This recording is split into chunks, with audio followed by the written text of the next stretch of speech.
মহেশতলায় nurse খুনে গ্রেপ্তার স্বামী। ৬ জুলাই গভীর রাত পর্যন্ত স্বামী বাড়ি না ফেরায় খুঁজতে বেরিয়েছিলেন শিল্পী বিবি। রাতেই বাড়ির কাছে একটি গলিতে তার দেহ উদ্ধার হয়। গলায় পেঁচানো ছিল ওড়না। শিল্পী বিবির দেহ উদ্ধারের পর তার স্বামীকে জিজ্ঞাসাবাদ করে পুলিশ। বয়ানে অসঙ্গতি থাকায় তাকে গ্রেপ্তার করা হয়। পুলিশকে বিভ্রান্ত করেছিল শিল্পী বিবির স্বামী। ঘটনার পর নার্সের স্বামী শেখ নাসির আলী কি বলেছিলেন শুনে নেওয়া যাক। কারণটা তো আমার বউয়ের সাথে কারোর সাথে কিছু আগ্রহ নেই। তো ওই জায়গাটা অন্ধকারে কি করে কি হলো ওটা আর কি আমাকে সিসিটিভি ওখানে ক্যামেরায় একটু হালকা হালকা বলছে কালো ছাপ দেখা গেছে। বলছে ওটা ভালো করে ক্লিয়ার করে দেখতে হবে। কি মনে হচ্ছে আত্মহত্যা?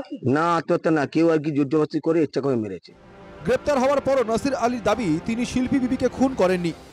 না জানি না, আমি খেলার মাঠে ছিলাম, জানি না আমি কেন মেরেছে আমি জানি না, মারলে কি করে? আমি বোকায় মারি?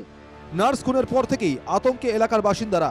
সকলেই চান অভিযুক্তের কড়া শাস্তি হোক। আমরা তো চাই যে আসলে এই গুণাটা করেছে তাকে একদম উচ্চই শাস্তিটা দেওয়া হোক। কারণ আমরা বলছি আমাদের ভয় পাচ্ছি।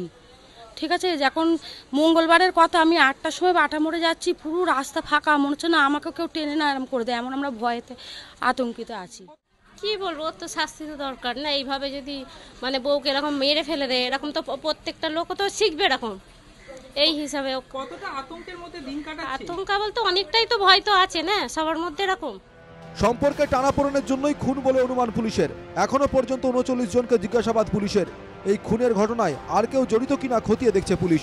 বৃহস্পতিবার ঘটনাস্থল থেকে নমুনা সংগ্রহ করে ফরেনসিক বিশেষজ্ঞরা। এই ঘটনা কি পূর্ব পরিকল্পিত নাকি এর পিছনে কোনো পারিবারিক শত্রুতা রয়েছে, সেদিকেই নজর রাখবো আমরা।